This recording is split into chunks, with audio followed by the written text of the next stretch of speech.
At 11:47 on the worst night of winter, Greyhaven's lighthouse went dark. 3 fishing boats were beyond the reef, and the storm had erased the moon, shore, and every familiar shape. In the harbor radio room, Mara Vale heard a broken voice say, "We cannot see the turn." Everyone looked toward the black tower. Mara had the only key that fit its old door. She had not used it since the night her father never came home. Mara had grown up inside that lighthouse. Her father, Tomas, cleaned the great glass lens while she polished its brass rail. He taught her that a light could not command the sea. It could only show where danger ended and a safe choice began. 8 years earlier, Tomas left the tower to help a damaged boat during another storm. The crew survived. He did not. Afterward, Mara locked the tower key in a drawer and built a quieter life repairing radios. Her workshop stood across from the harbor, filled with coils, tools, and voices of distant ships. Mara could repair almost any radio, but never cross the lighthouse bridge. That evening, her younger brother Leon sailed with Captain Rui to bring 2 sick fishermen home before the weather closed in. He promised to return by midnight. At 11:30, his signal weakened. Then the automatic lighthouse lamp flashed twice, gave a mechanical groan, and disappeared. The harbor chief called mainland service, but fallen trees blocked the coastal road. The backup generator inside the tower did not answer. "We need the manual system," he said. Mara felt the brass key in her pocket as if it were ice. She told herself someone else could go. Then Leon's voice returned through static. "We are near the outer rocks." Mara stopped waiting for fear to leave. She took a lamp and ran.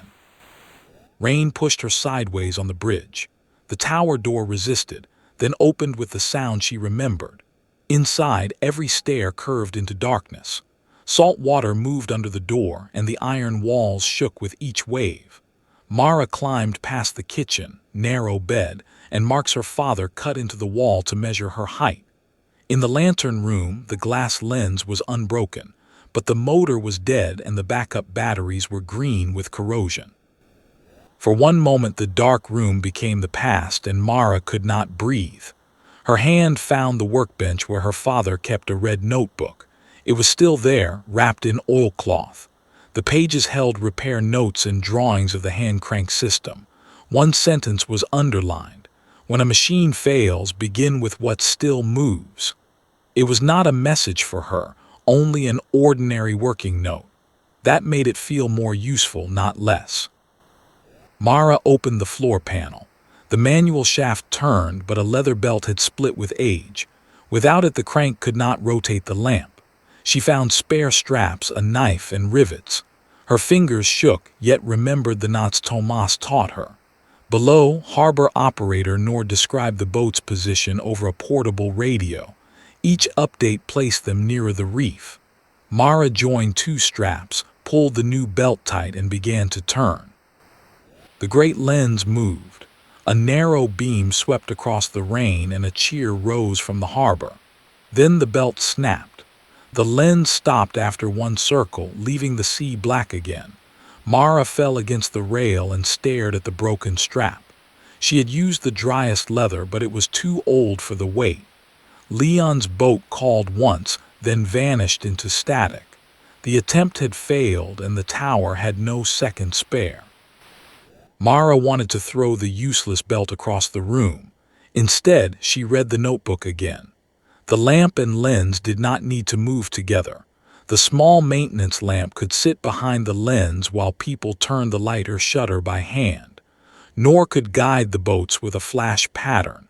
It would be weaker than the normal beam, but stronger than darkness. Mara called the harbor. "Send every charged battery and send people who can climb." Fishermen, shopkeepers, and 2 teenagers formed a line up the spiral stairs. They passed batteries, cables, dry cloth, and tools from hand to hand. No one gave a speech. Each person carried the next useful thing. Mara connected 4 batteries, checked every cable twice, and aimed the maintenance lamp through the center of the lens. The light glowed, pale but steady. Around her, 6 neighbors took positions at the heavy shutter handles. nor counted over the radio. 3 seconds open, 2 seconds closed, repeat. Together they pulled. A bright line crossed the water, disappeared, and returned. On Leon's boat, Captain Rui saw the pattern through walls of rain. It did not show the whole harbor, but showed the safe angle past the reef. The boat changed course. 2 others followed. For 10 minutes, people in the tower became the missing motor, their arms keeping time with Noor's voice. Then smoke rose from the maintenance lamp. Its metal case was overheating and the light faded. The first 2 boats had cleared the rocks, but Leon's boat remained outside.